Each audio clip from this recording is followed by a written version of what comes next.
top of that, of course, the accusations and the toxic atmosphere in Houston. Yeah, that's all I'm saying is it's a weird deal because you don't know what's what, and I don't want to make a final judgment on a situation I really don't know. But the fact that we don't know, and now it's just 22 allegations out the window. Basically nobody's going to pay attention to the civil suit in comparison to his availability now being out there. So yeah, it's a strange deal and just feels kind of awkward. We are now joined by our friend John Gallagher, head basketball coach at Hartford. He joins us, and he, I think, also loves being a part of our show, which we, of course, love it back. Again, John Gallagher on Sikkim 365 Radio, Paul Catalina, David, and Craig Smoke. All right, so today's kind of, first of all, great to have you. Today's kind of gone normal so far. But yesterday, my goodness, it's why the tournament is the tournament. You told me last night you've got a great Shaheen Holloway story, the head coach at St. Peter's. I mean, I grew up playing against him in high school at 5-star, and I have such respect for him. Three of Kentucky's assistants make over $500,000, and Shaheen's making $185,000. It's just what makes this tournament so great, And I know the talk of the high majors wanting to have their own tournament, and them, breaking off from the mid major or the low major. You won't have the excitement of a Kentucky St. Peter's game or a Yukon New Mexico State game, or Iowa losing to Richmond. For the craziness, for the high majors to prove their point, they got to go out and do it every day. You know what I'm saying? Yep. And that hasn't happened for 30 years. Coach, I have a quick Shaheen Holloway story as well. He played against my school when I was in high school in Fort Myers, Florida, Bishop Earl High School. They came down and played in the City of Palms tournament. And my good friend Garrett Copeland guarded him for 3 minutes, and then Shaheen Holloway literally ended his career with a shake, and Garrett hurt his knee, and that was it. That's how good he was in high school. That is a great story. He was a great player. And he went to Seton Hall, was a great player at Seton Hall, and he just has a great attitude, and you can see it. It reflects on his team. Look, this is what makes the tournament so amazing. St. Peter's was struggling in end of January, February, and this is a tournament that, I mean, they finished second. They were 20-11. But they were 7-7 on the road. I mean, they obviously they've won 8 in a row now, but Iona was the class of that league. And, I think in college basketball now, it's really a day-to-day thing. What is your floor? Meaning, how bad can you play? And then what is your ceiling? How good can you play?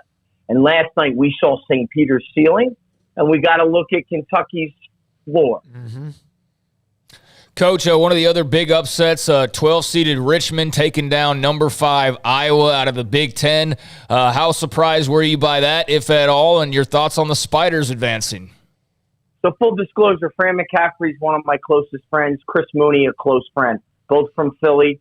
They went to rival high schools. They weren't the same era. Fran's nickname was White Magic. Was one of the best passers ever to come out of Philly. And Mooney was a great player at Princeton, but a great high school player. Was the city player of the year. He loses his last game with the St. Bonaventure on a Friday night. Okay? Now, I'll randomly text Mooney, right? So on Saturday morning, I just said, I got to text him. I text them. They lost by 10 at St. Bonaventure. They led. It was a horrible loss. It was a bad loss because I felt like they could have won. I texted Mooney, give me a call. So he calls me. I said, listen, I watched every possession of that game. I said, I got to tell you, you guys are going to go on a streak. I love your team. And he goes, we're just not making enough shots, John. And I just said to him, Moon, you guys are going to make shots. it's going to happen. In the first round, okay, they should have lost to Rhode Island at the Atlantic 10 tournament. They were down 7 with 7 to go. And this is what I'm talking about. It's madness. It's madness. And listen, Fran, what if you're him? You just win the Big Ten championship. 5 days later, you know, that's what they say, peacock today, feather duster tomorrow. You got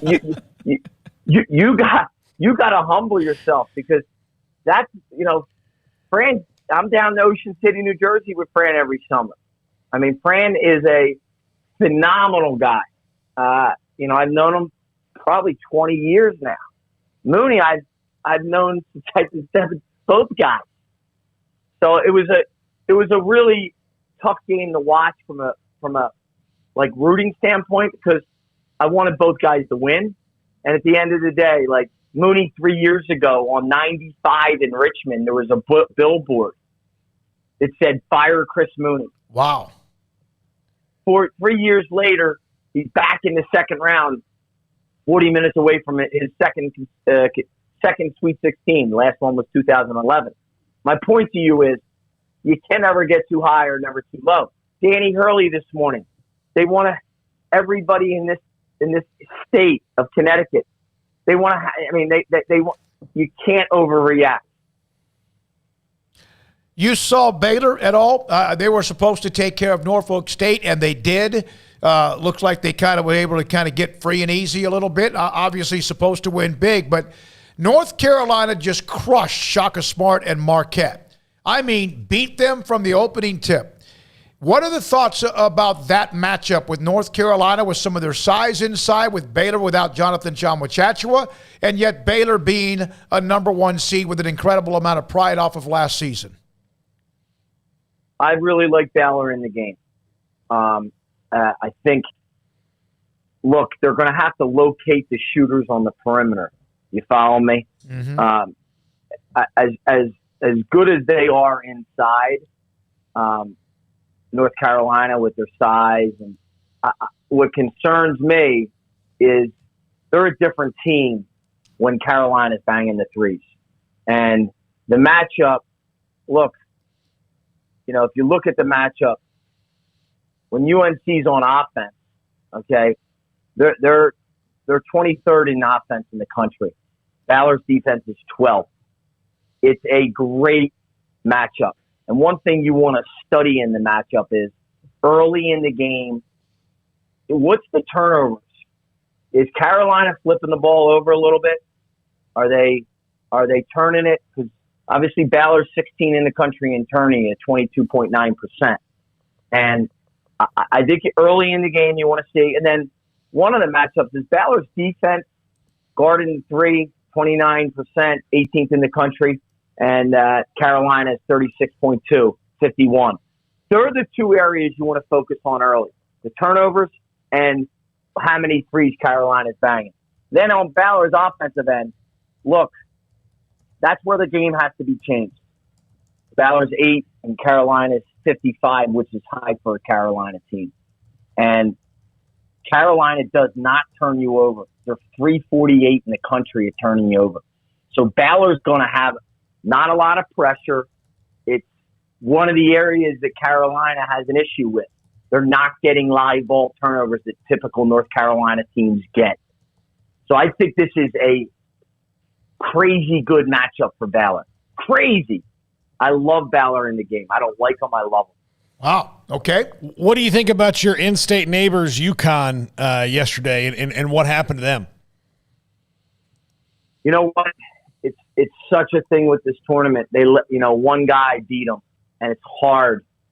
And I feel for Danny. Danny's a great guy. I feel for him because it's the only tournament in any sport where you can have a great year, lose a game, and and it makes it a mediocre year.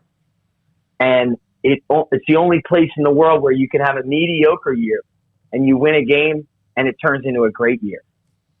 So I think you really got to be careful. The fans in this state about how hard you treat Danny, because there's a lot of jobs open, and he can get them. You know, you have to show him some love, and you know, you don't want to look. I get it. Everyone's disappointed. I understand it. At the end of the day, this is what this tournament can do to you, and I think if you don't judge them or compare them to other coaches like Coach Calhoun, they got to get off of that, because there's only one Jim Calhoun. And that's going to be one of, you know, Scott Drew. There's only one Scott Drew. Like, you know, I said it last time. Scott Drew's top 5 coach in the country. He is a blue blood. No one's done with Scott. You can't compare who's Scott Drew to somebody else. You can't compare Jim Calhoun to someone else. Unfair to that coach. John, can you imagine, is there any place where the expectations and standard, I know Duke and I know Carolina and obviously Kansas among one or two others, is there any place with a hotter seat than Kentucky when things don't go well?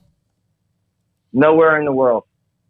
Nowhere in the world. And that's the thing, you know, when you're at Kentucky, very few coaches, very few, maybe only Cal, can handle that loss last night. I'm serious. And that just shows you the way that Cal's the right fit there. I'm just telling you, maybe there's one other coach, Jay Wright, that could handle that type of loss. Very few coaches. Maybe Tony Bennett, because he already did it, you know. But that's a hard loss. I mean, if you go by the KenPom numbers, you know, Kentucky really, you know what I didn't like? I didn't love their body language. You know, just being frank with you guys, I thought there was a lot of bickering. I thought there was a lot of, you know, slumped shoulders, and I think in games like this, you can feel it in the air. You know what I'm saying? Like that Rutgers game the other night, you could feel the tension in that game. And you have to, as a coach and a program, you can't have slumped shoulders. And I think that really hurt them, especially when they were up 8 with 4 to go. John Gallagher, head coach at Hartford, with us, and he's going to be with us hopefully throughout the tournament on occasion, depending on, of course, what might be happening. Villanova taking care of business, up 22 right now on Delaware. Texas and Virginia Tech tip at 3:30. I read an article today, John, in The Athletic about Kentucky and the meltdown, and also the reactions and what Calipari was trying to mask, even though there were some signs that either they can hammer Kansas at Allen Fieldhouse, killed North Carolina by 30 or whatever it was, and yet then have some of the things that happened to them down the stretch and in the tournament. They have this kid named Shaden Sharp, former number 1 recruit in the class of 2022, has not played there at all. And in the article, it was almost as if, should they have gone to him, he may never play. He might go straight to the pros after this year. Have you ever gone to a player that has not played at all in a moment like that and just said, what the hell, let's try something else? Well, you would do that if there's not great energy. I mean, you're up 8. Yeah. With 4 to go. It's hard. Look,